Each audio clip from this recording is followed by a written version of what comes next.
an energy of particular planting makes the journey for which no return is sure. The spiritual kilometer is unknown, a word you may stop by truth being made. It exceeds the imagination and the mind of vain verticality.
Good morning, everyone.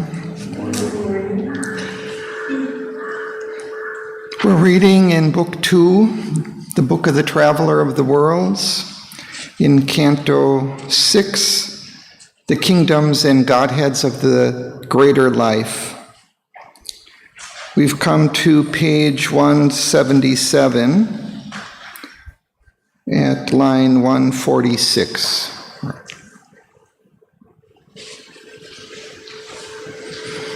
We're following King Aswapati's journey through the inner planes of consciousness. He's traveled through the kingdom of subtle matter, through the kingdoms of the little life, the lower vital. Now he's moving through the kingdoms of the greater life. We're being shown, in addition to that world, or these worlds, also the beings that live there and their influence upon our world here. So last time we were reading, I'll just review something from page 176 at the break, which kind of gives us a sense of where we are in this kingdom of the greater life and its influence. Sri Aurobindo says, "This realm inspires us with our vaster hopes. Its forces have made landings on our globe. Its signs have traced their pattern in our lives. It lends a sovereign movement to our fate. Its errant waves motive our life's high surge. All that we seek for is prefigured there, and all we have not known nor ever sought, which yet one day must be born in human hearts, that the timeless may fulfill itself in things. So we see the importance of this realm for our world and our lives here, that it inspires us with all our higher strivings and aspirations.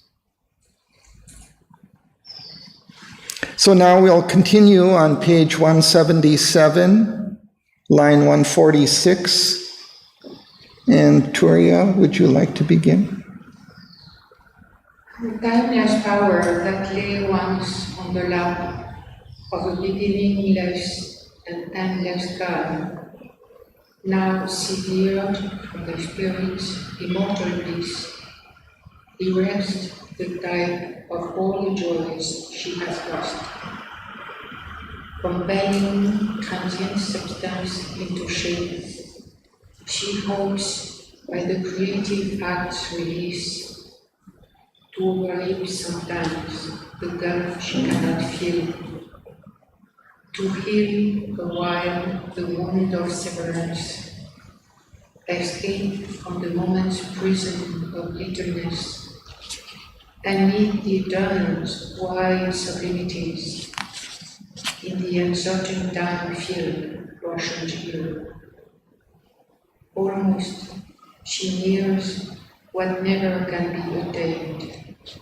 She shuts eternity into an hour and fills a little soul with the infinite. The immobile leans to the magic of her core. She stands on the shore in the illimitable, perceives the formless dweller in all forms, and feels around her infinity's embrace. Thank you.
We see that this power of life has fallen from the divine, from a higher realm.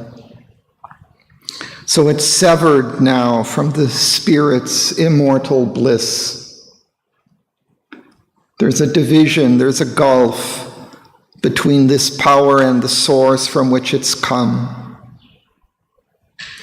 But as it's fallen, there's still a sense of what it has lost, what it is severed from. And it strives to recreate that, erect those dreams again in its fallen state.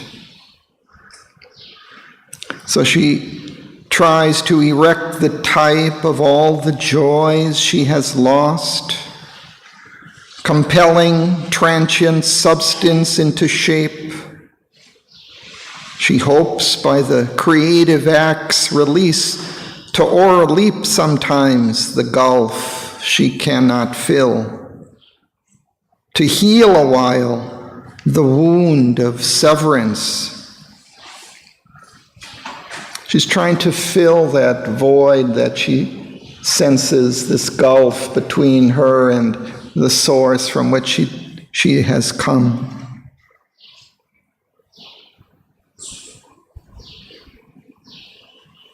And he says that almost she nears what never can be attained.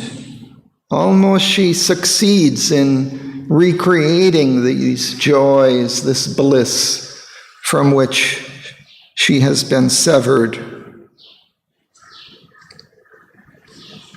She shuts eternity into an hour and fills a little soul with the infinite.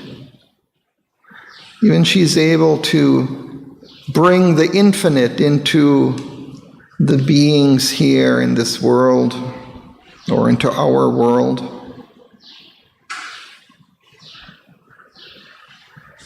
And as she strives to create this, to recreate this bliss here in forms, she calls down, or she brings down, the divine from above. The immobile leans to the magic of her call. She stands on a shore in the illimitable. So this is the power of life again. She stands on the edge, looking up towards the illimitable, perceives the formless dweller in all forms, and feels around her infinity's embrace.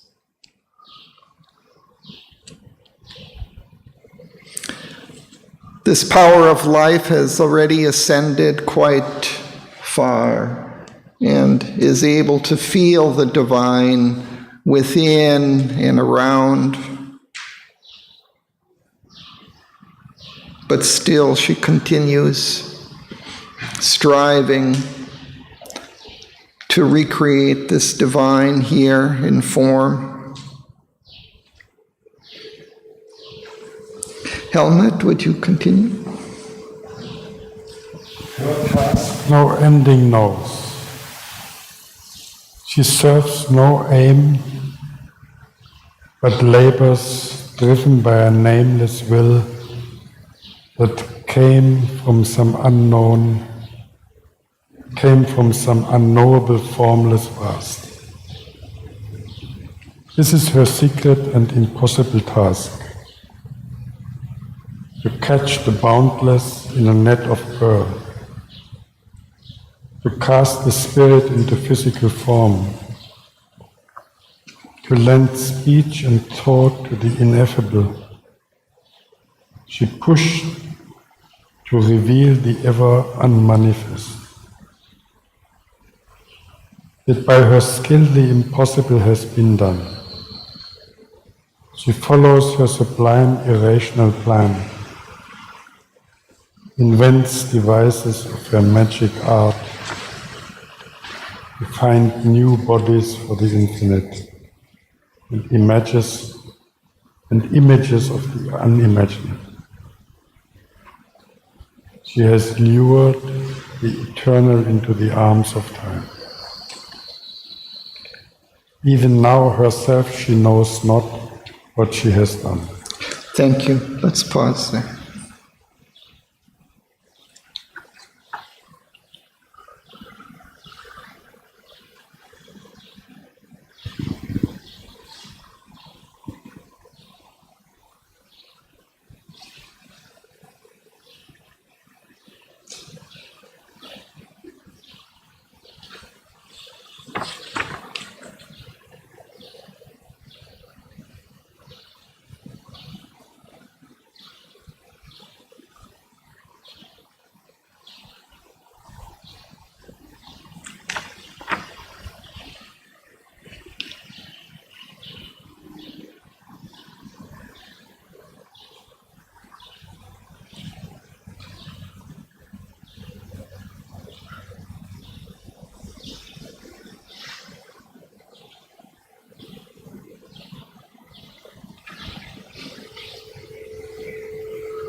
this power of life that's striving to do this, to put into form the formless, the infinite.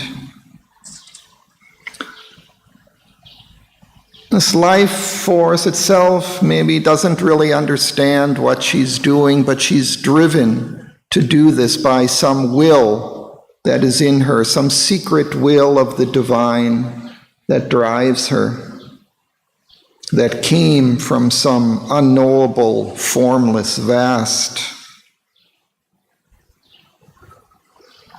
And he indicates what this will is striving towards: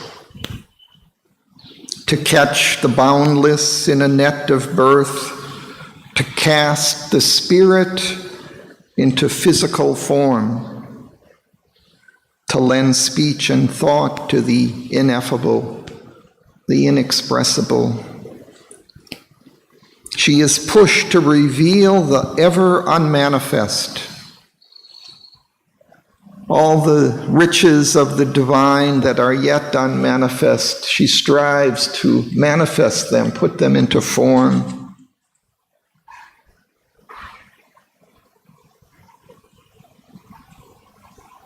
I believe that's also the process which is happening in us. Yeah, it's also happening in us.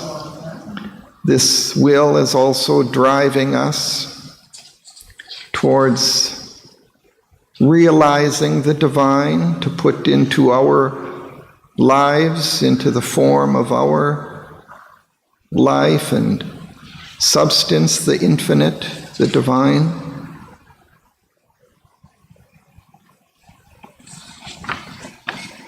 So as this life force strives to do this, she creates different devices, different means and ways by which she's able to do this, to put into form the formless,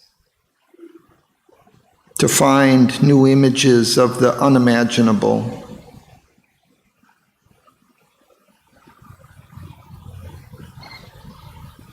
And in her striving to do this also, then the divine leans down and also helps and accepts this endeavor of life to do this and helps.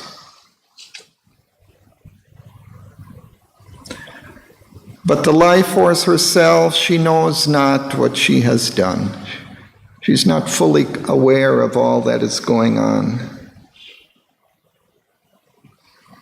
And then, Rani, would you continue? He explains this.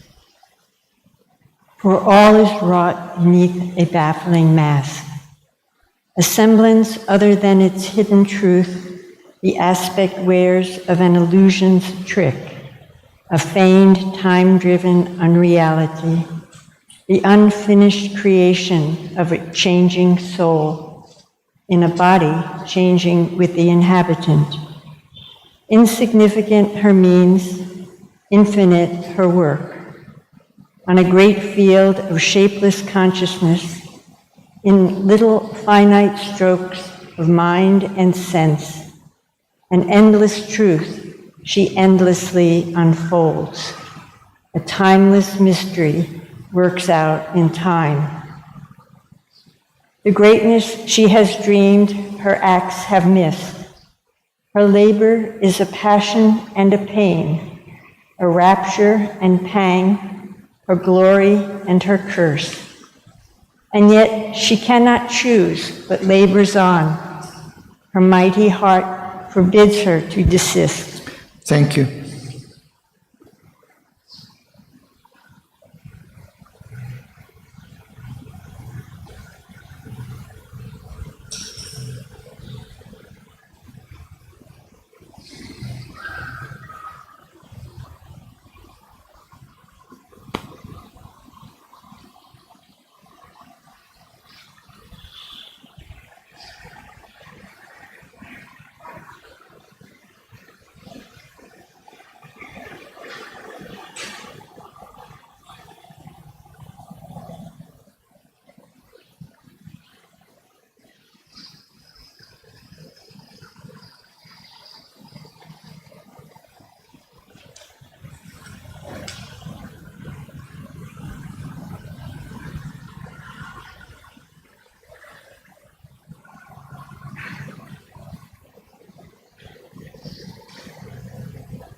says, for all is wrought beneath a baffling mask.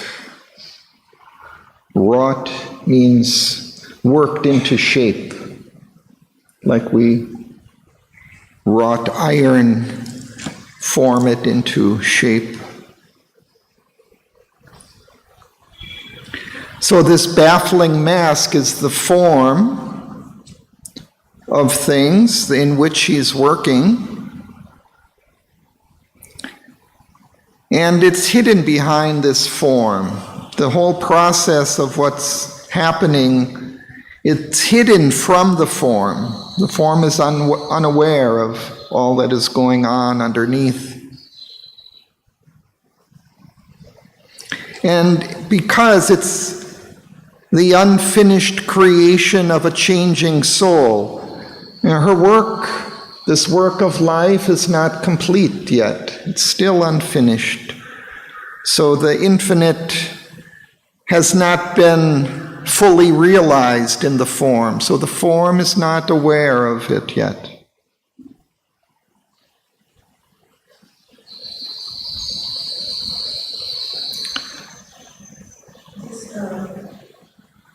I'm also wondering sometimes how it's more, I think the mother expressed it also, how it's more difficult to perceive the divinity in human beings than in plants and flowers. It's much easier to irradiate and get it, but in human beings it's very difficult to grasp this divine presence.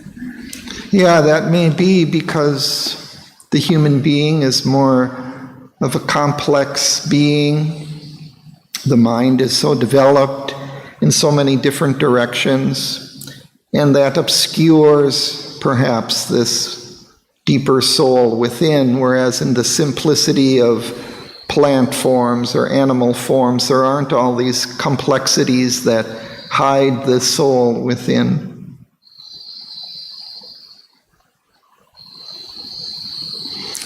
He says here that this unfinished creation of a changing soul in a body changing with the inhabitant. He speaks of here a soul that's developing, evolving, also within an evolving form, within a changing form. So both are undergoing this development, both the soul and the form. And indeed, the form changes in order to better express this evolving soul.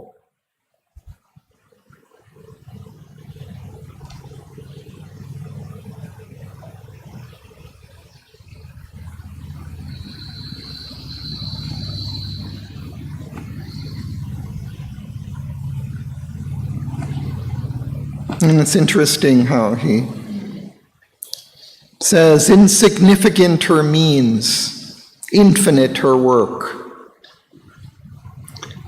The means, the instruments that nature has in order to complete this impossible task of embodying the divine in form, has to work with these rudimentary processes of nature,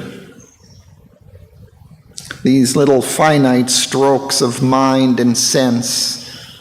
She has to utilize, refine, develop these into something that is able to express the divine.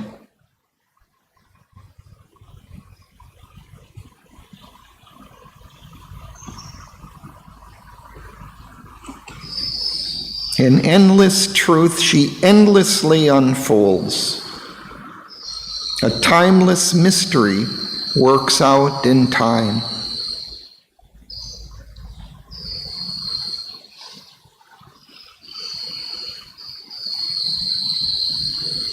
And then this life force also feels often the inadequacy of her accomplishments.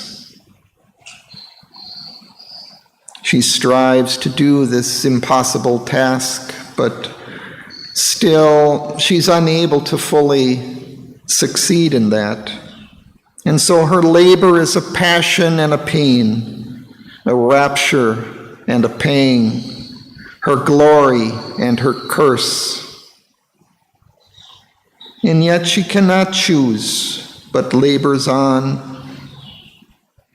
Her mighty heart forbids her to desist.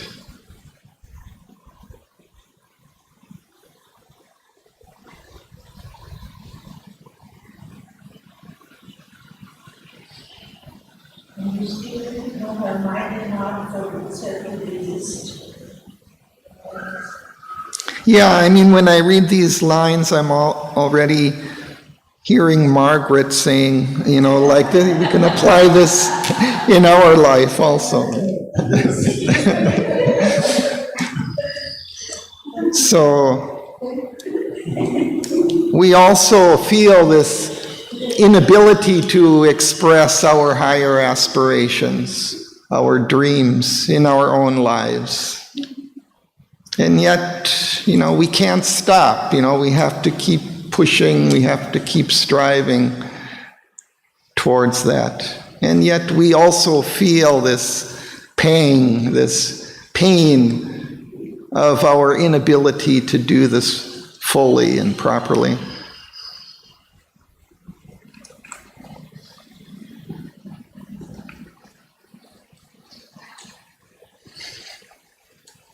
Why is that? Why can we not desist? Perhaps because it's that will of the divine that's behind it, behind this effort of life.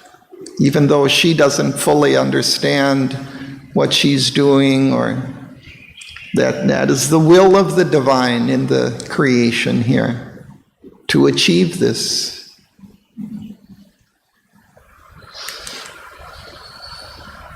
And however long it takes, also from the divine point of view, time it's on a different scale than it is for us. We measure things in years and months and days, but the divine can see over long spans of time and is not so impatient.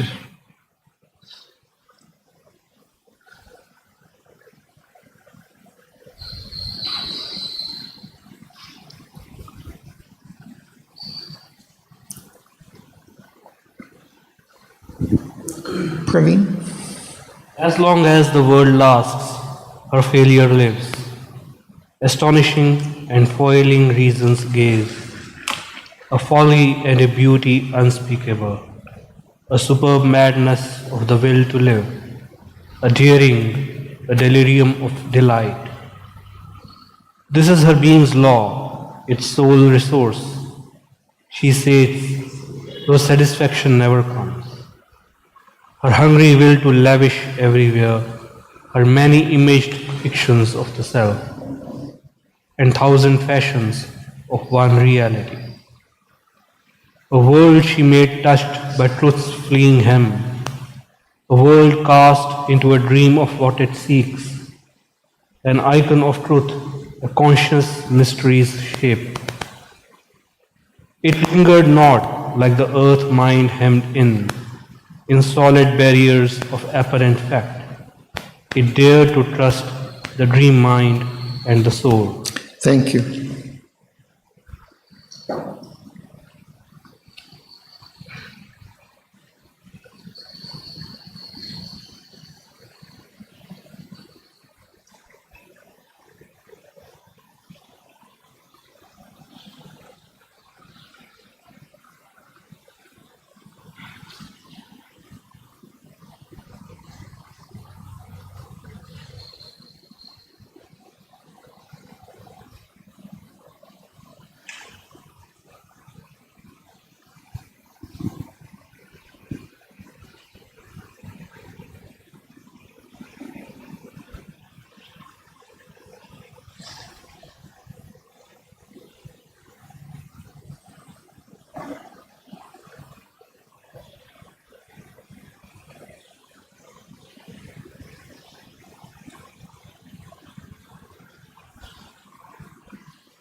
So this life force continues striving to embody the divine here.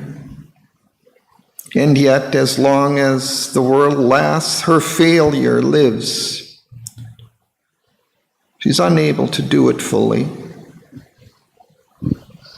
Astonishing and foiling reason's gaze, a folly and a beauty unspeakable. Foiling? Folly, it's kind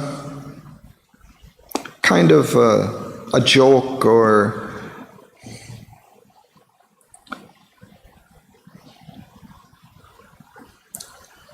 a foolish attempt, you could say.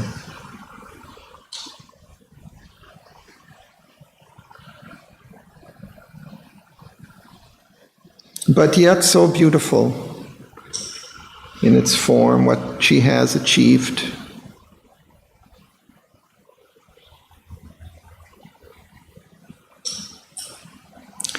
A superb madness of the will to live.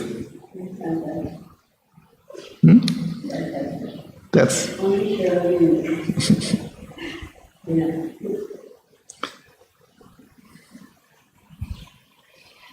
wonderful madness, a daring, a delirium of delight. As she strives to express the divine, she does it in such an infinite number of ways, through innumerable forms, innumerable attempts to embody something of that infinite.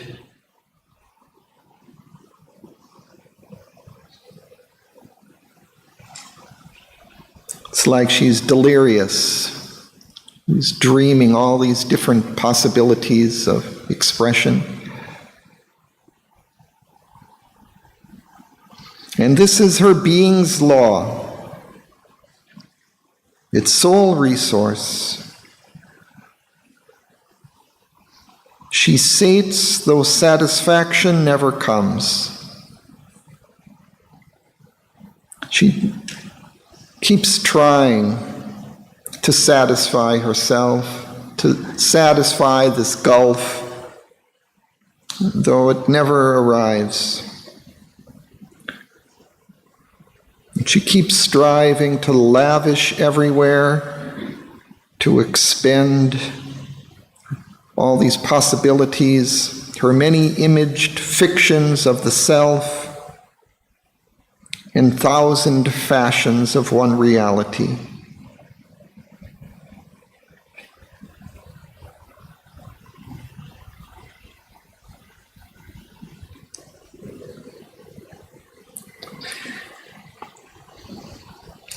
And then it seems as if he shifts here to this other world of the greater life, although it may also apply to our world. But he says, a world she made touched by truth's fleeing hem, a world cast into a dream of what it seeks, an icon of truth, a conscious mystery shape. And then he contrasts it. It lingered not like the earth mind, hemmed in solid barriers of apparent fact. It dared to trust the dream mind and the soul. Hem, what is hem? At the end of a cloth, you put a hem to tie it off, to finish it. But it's to restrict also, it puts a limit, it sets the limit. It's quite amazing showing the mastering language, how he finishes the language, he starts the language with the same end word. So hem in and he started in, and both in the same word. Yeah. It's they are perfect. You see, well, he made it like this world like white and it's really it's perfect. Yeah, it's part of the poetry, perhaps.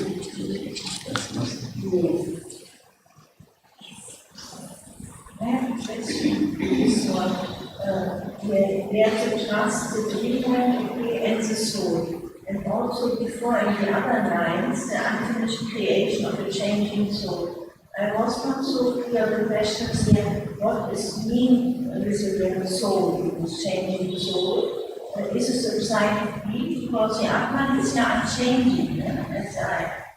Yeah, but the psychic being is growing, is changing, it evolves with.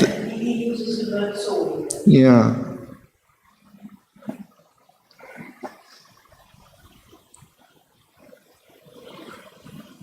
Yeah, that's the psychic being evolving within the nature and with the nature. The two evolve kind of side by side.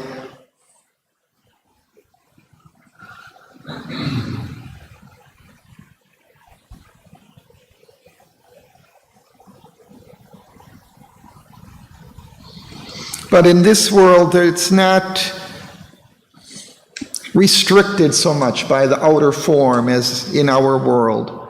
In that world of the greater life, it expresses in a more dreamlike way all these different possibilities. It doesn't have to embody them in a physical form, each one. It can allow this more subtle physical form that is more changeable, more adaptive to the inner spirit or the inner force of the life.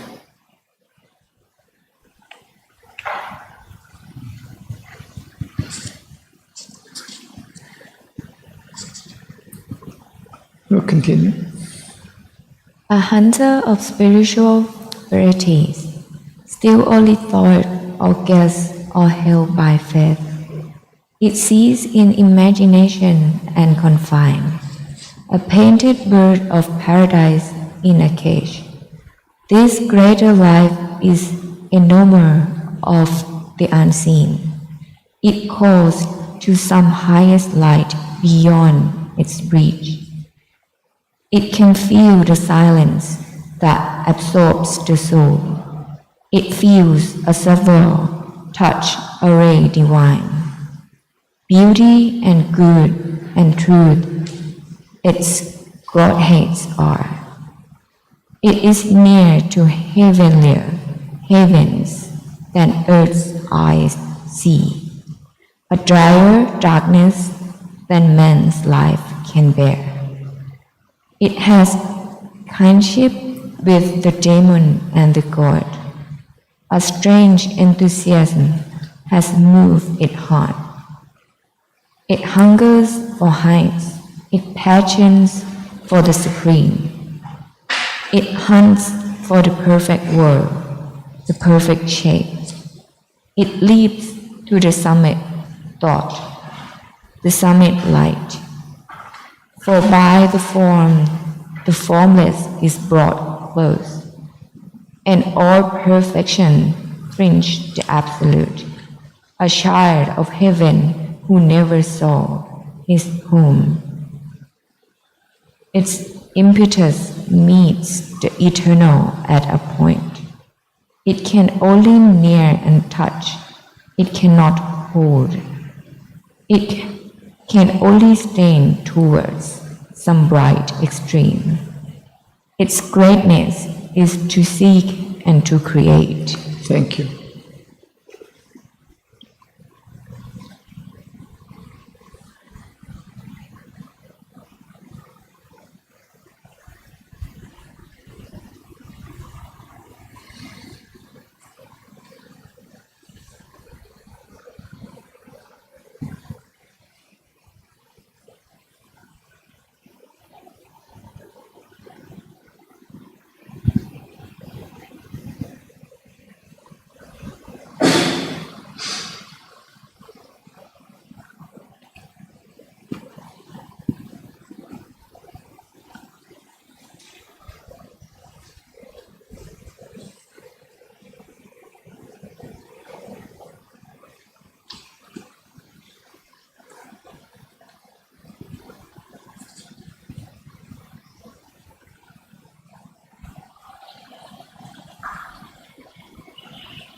So at its heights, this power of life is a hunter of spiritual verities, a hunter of spiritual truth.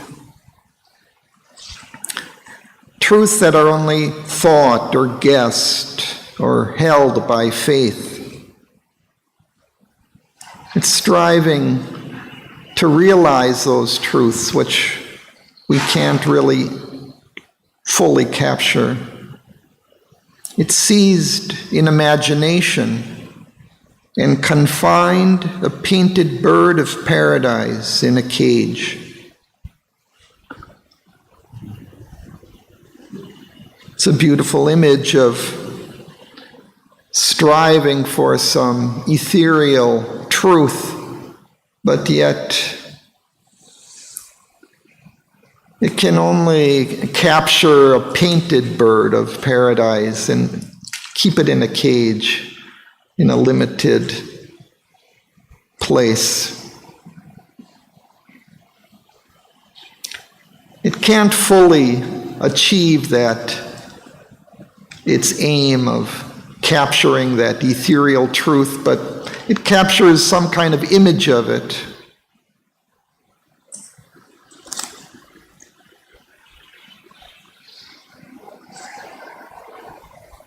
This greater life is enamored of the unseen, and it calls to some highest light beyond its reach. What is it? The life force, this higher life force,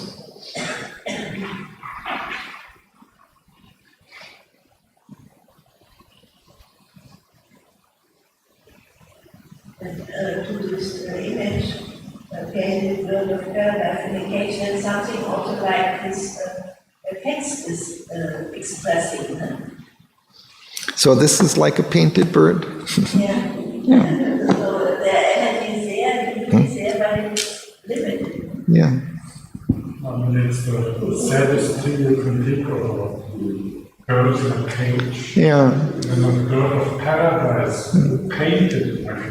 This makes it much stronger.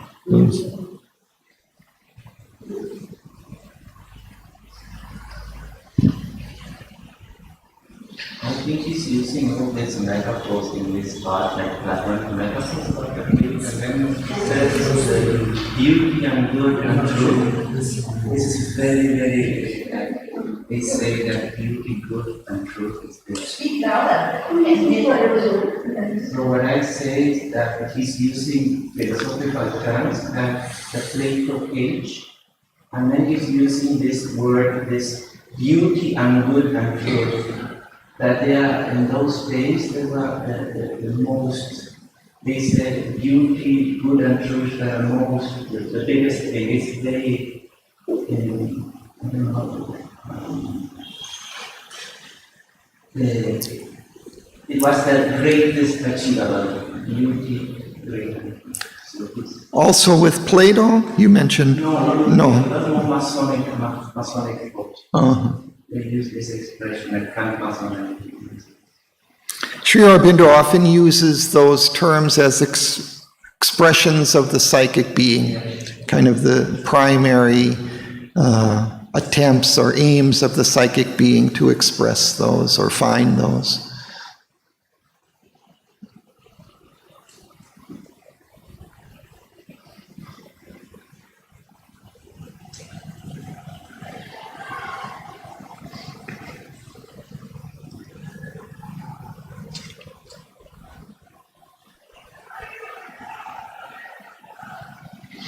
So we see that this life force touches, the heights of the borderline of the spirit.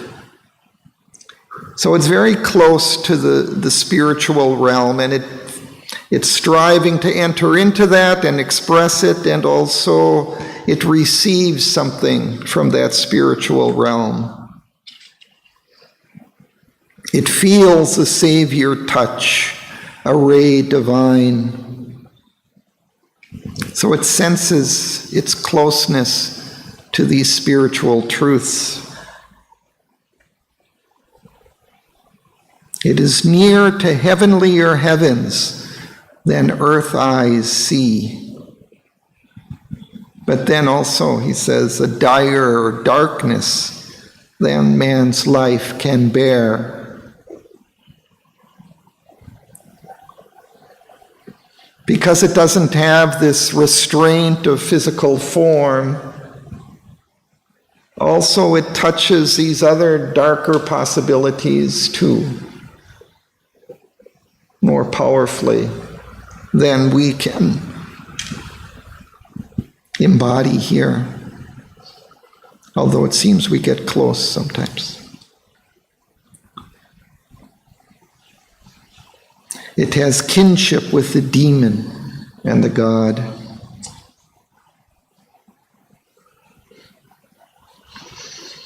Of course, this life force or this life plane also is influencing us here and finds expression in our world.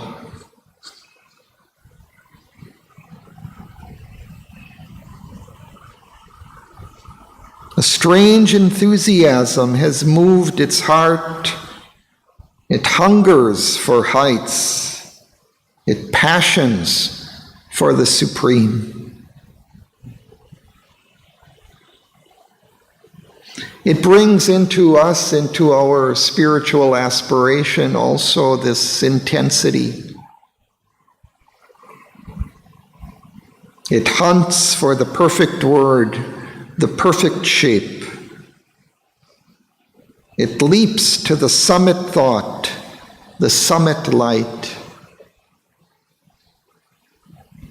It's always striving for this perfection and for this height of spiritual truth and expression. For by the form, the formless is brought close. By creating that perfect form, it hopes also to bring in that formless truth into it.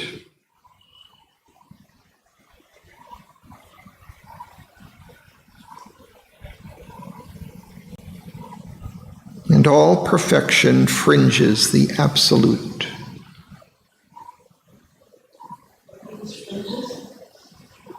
Borders.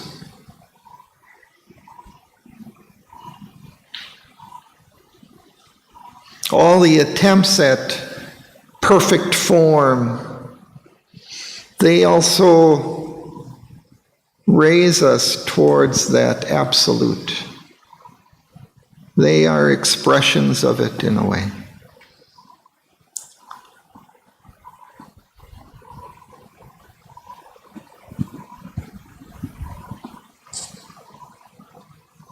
A child of heaven who never saw his home. Beautiful line. Because it's separated from that, from its origin, from its home. It's fallen. There's a gulf between, and yet it's always seeking for its home. It came from, and it's seeking for, but somehow there is this gulf between that it's trying to cross, trying to fill.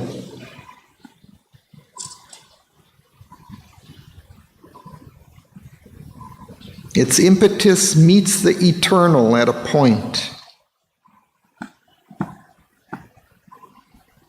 As it strives to express, to find that eternal, it only can do it at points, not in the fullness of infinity.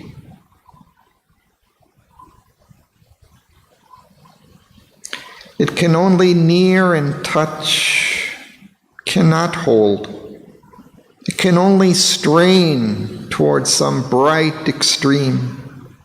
Its greatness is to seek and to create.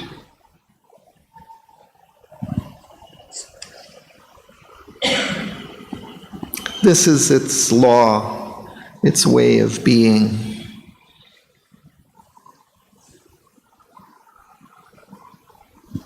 not necessarily to hold, not necessarily to fully succeed in its effort, but to strive, to create, to try.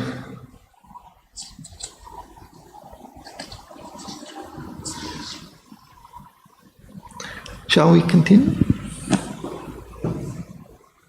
On every plan, their greatness most create. On earth, in heaven, in hell, she is the same. Of every faith, she takes her mighty part, a grand guardian of the fire that lights the suns. She trumps in her glory and her might. Oppressed, she bears God's urge to be born. The spirit survives upon non-being's ground. World force outlasts world. Dissolution so dumb, she is still the word, inert the power. Here fallen, a self of death and ignorance, two things deathless, she is driven to aspire and move to know even the unknowable, even nascent null, her sleep creates a world. When most unseen, most mightily she works, housed in the atom, buried in the food, her quick creative passion cannot cease.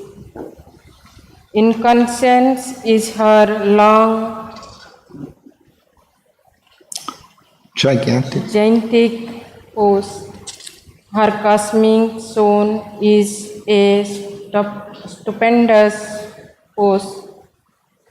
Time born, she hides her immortality. In death, her bed, she waits the hour to raise. Thank you.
It becomes quite clear here that this power of life is also the power of the divine behind it. On every plane, this power is working, every plane of existence in all these hierarchies of worlds, including ours. This power of life, this greatness must create.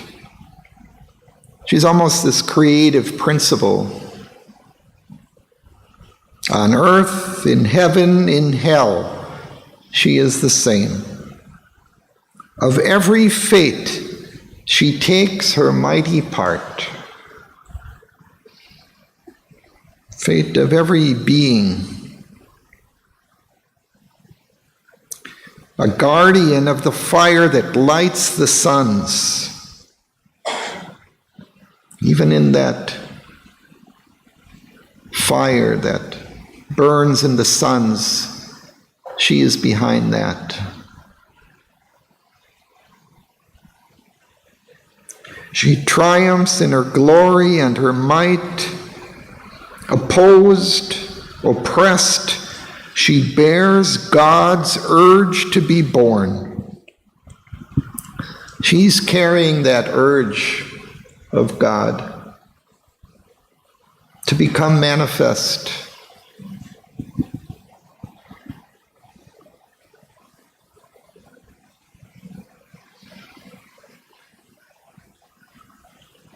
The spirit survives upon non-being's ground. Even in the inconscient, even in non-being, somehow this power persists, even through that. And out of that arises and struggles and labors through all the phases of evolution.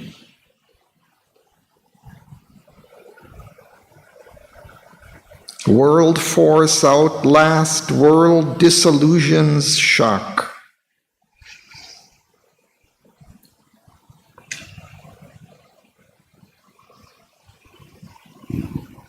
Dumb, unable to speak, she is still the word, inert, the power.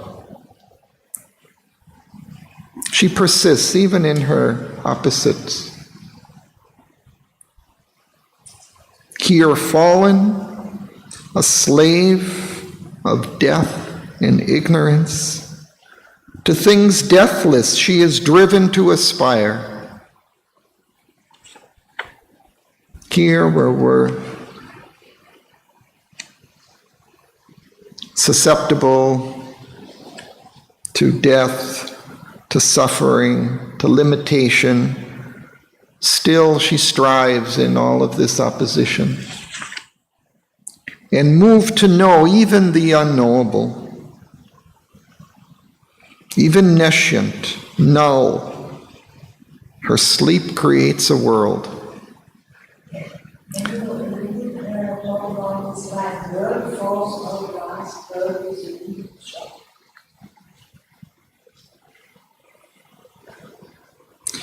Yeah, it's just this same world force that he's speaking about, this same power of life, of creation with the urge of the God behind it to manifest.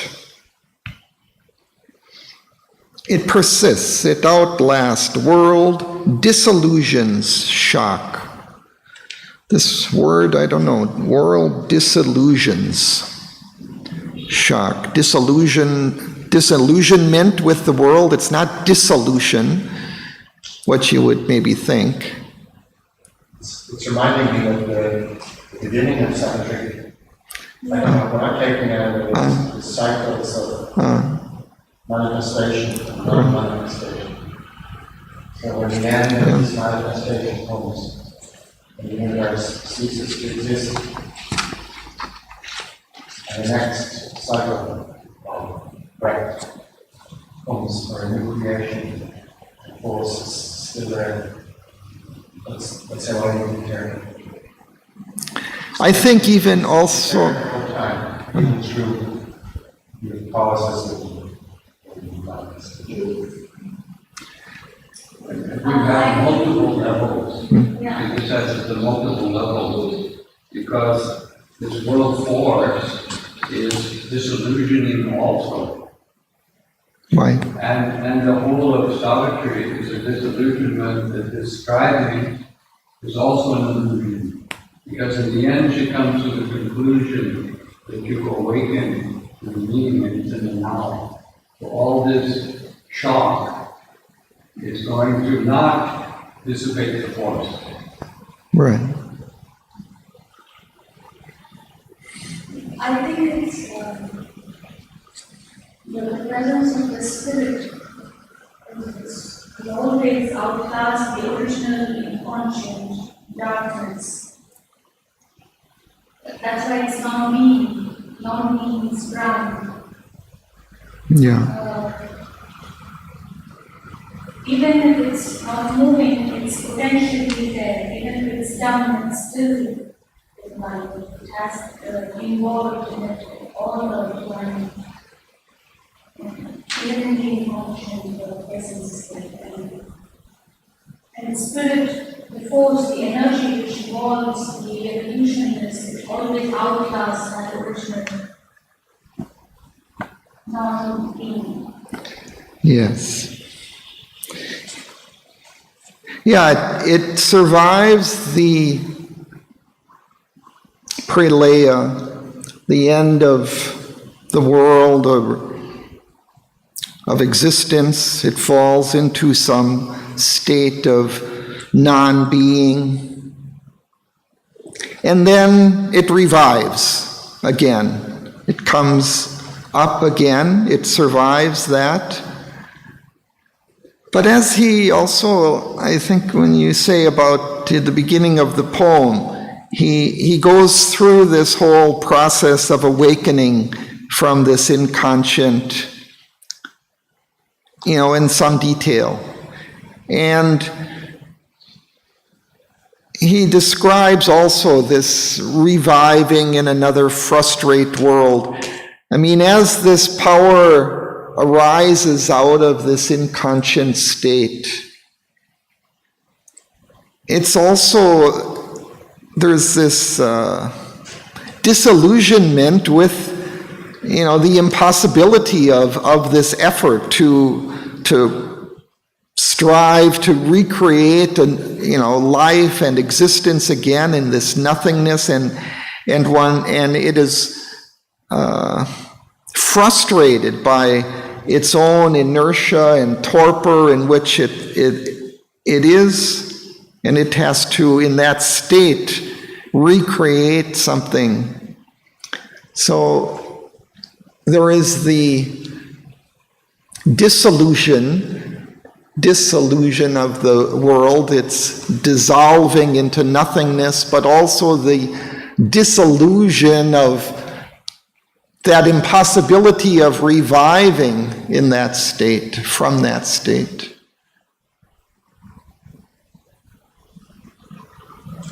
Well, the existential shock of the depressive situation in which we live cannot overcome the actual reality, which is the thesis of the poem.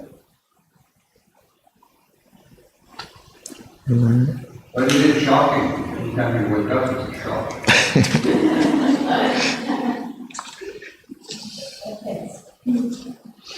And we look around and see. It's worse.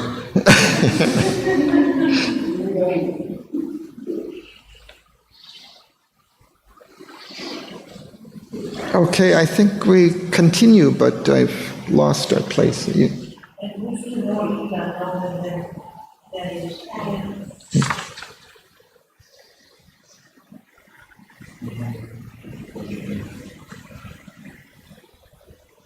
So would you continue, Niti? Even next week.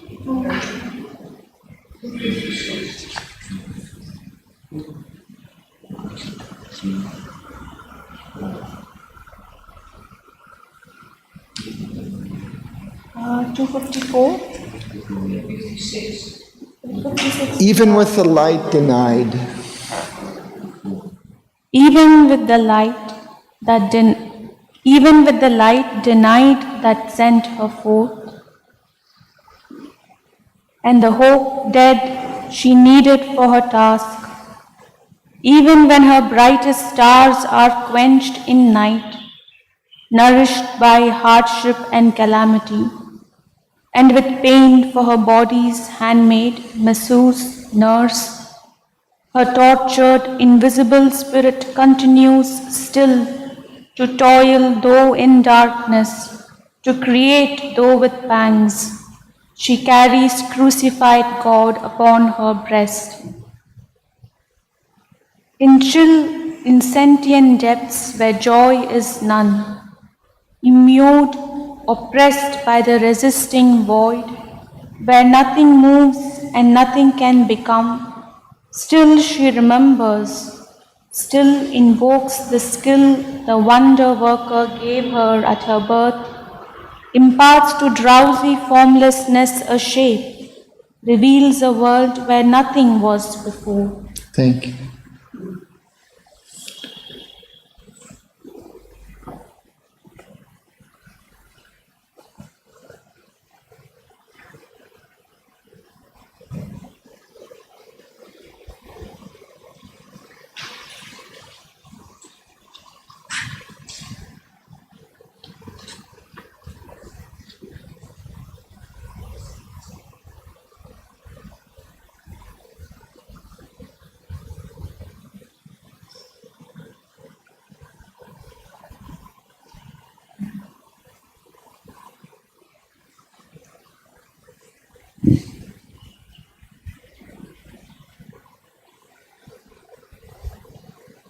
Here we see this disillusionment described more fully.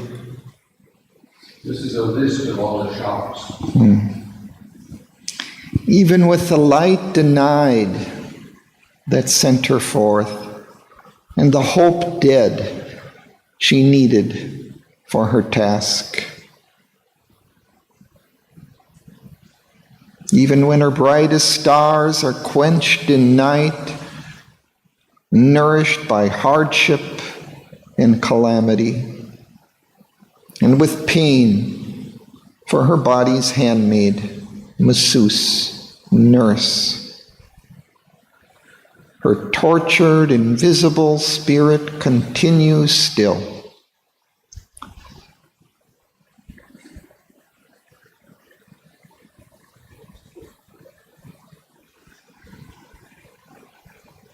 That's the world disillusionment that we have to carry also and strive through.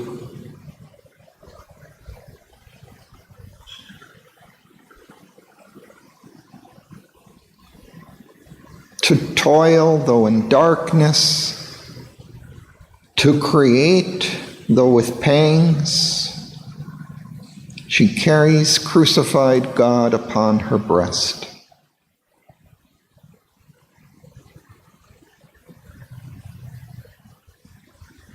It's an interesting symbol. I mean, we often carry a cross, on our breast, to help us through these difficulties of life. But still, it's this crucified God who also died for us, or for man. And on the other side is the cross, this horizontal and the vertical. On the other meaning behind the cross, it is the horizontal and the vertical energy which comes into the heart. Yeah, this descent of force from the divine, and then this obstruction that crosses it and doesn't allow it to come, in a sense.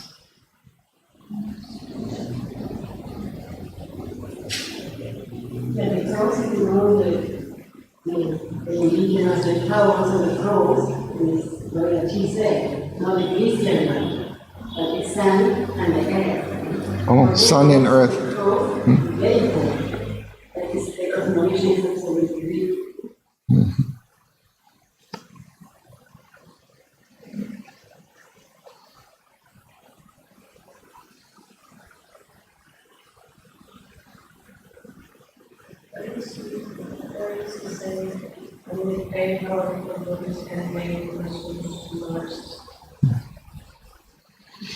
Yeah, we have to struggle through life carrying all of this pain, this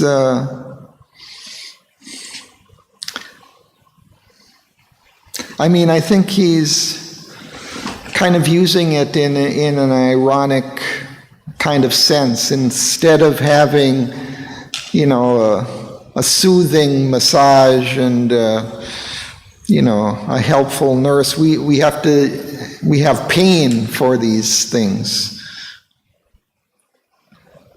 These are all substituted by pain in our lives. So I think that's what I carry, this kind of ironic sense of the term.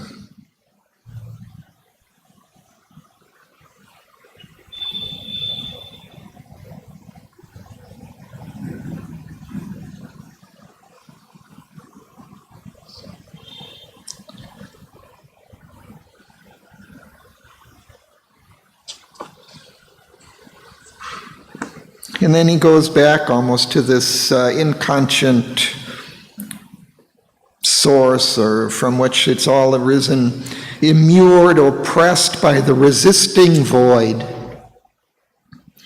Because all of this is emerging, evolving out of the void, it's oppressed by that.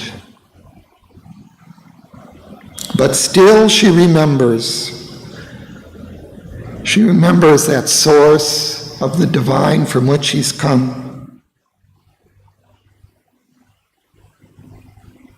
She invokes the skill the wonder worker gave her at her birth.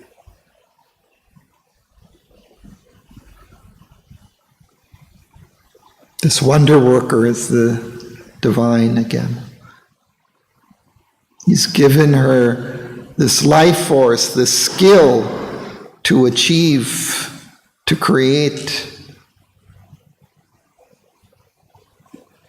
So she imparts to drowsy formlessness a shape, reveals a world where nothing was before.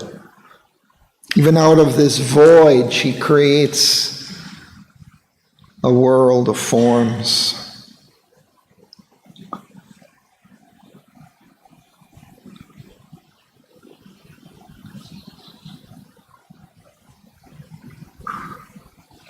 Shall I read one more? Margaret? In realms confined to a prone circle of death, to a dark eternity of ignorance, a quiver in an inert inconscient mass, or imprisoned in immobilized walls of force, by matter's blind compulsion, deaf and mute, she refuses, motionless in the dust, to sleep. Then, for her rebel waking's punishment, given only hard mechanic circumstance, as the engineering of her magic craft, she fashions godlike marvels out of mud. In the plasm, she sets her dumb immortal urge, helps the live tissue to think, the closed sense to feel, flashes through the frail nervous poignant messages in a heart of flesh miraculously loves. To brute bodies gives the soul a will, a voice. Thank you.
So at first he continues this idea of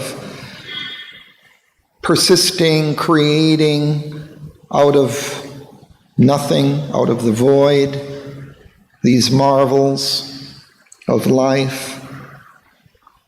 So in realms confined to a prone circle of death, to a dark eternity of ignorance, a quiver in an inert, inconscient mass, or imprisoned in immobilized whorls of force by matter's blind compulsion, deaf and mute. She refuses, motionless in the dust, to sleep. Whorls are circles, circling of force, as in an atom. It's just kind of this circling of electrons. She's imprisoned in these whirls of force.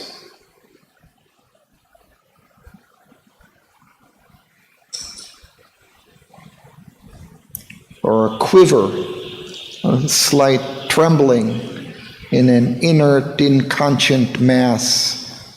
This life, when it first arises out of matter, is maybe just a little quiver, a little vibration.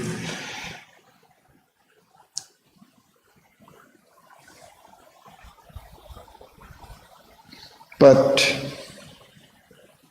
she doesn't give up.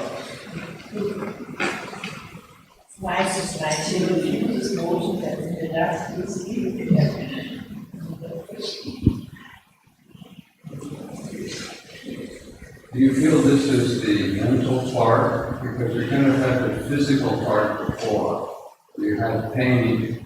And you use the word torture, you use the word trauma, now everybody says trauma. But torture is stronger, so everybody is tortured, let's say. But everyone also existentially in the mind feels the emptiness and all of these things that he's coming into now. So when you think he's covering the various parts of the being, you say, that force goes through everything?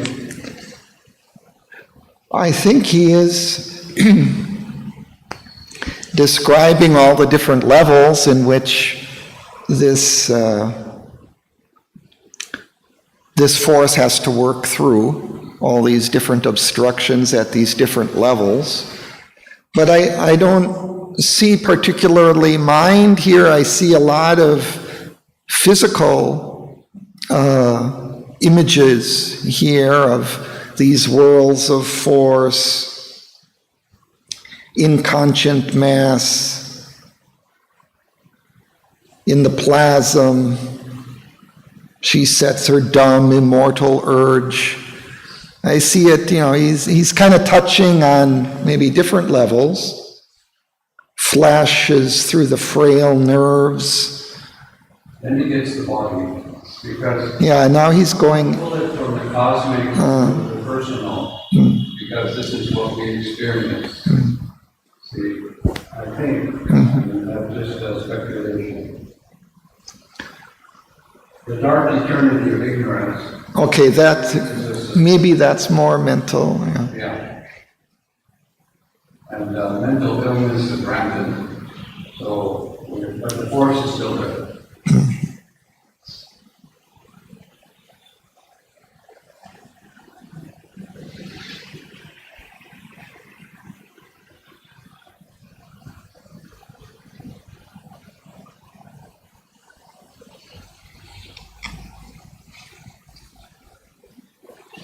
Yeah, this force just always persists. It keeps striving, and nothing can stop it. Because apparently there is this urge of God behind it. So it keeps creating, finding new ways to express itself.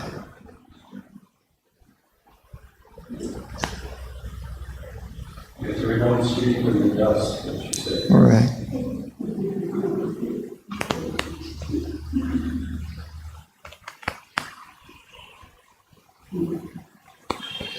Okay, I think we stop there for today.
God-like marbles out of the mouth. In the flask, he sets her down in all earth. Help the land to feed, the clothes sent to feed, flesh food made her golden medicine in a heart of flesh may others be love.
Thanks to Sri Aurobindo.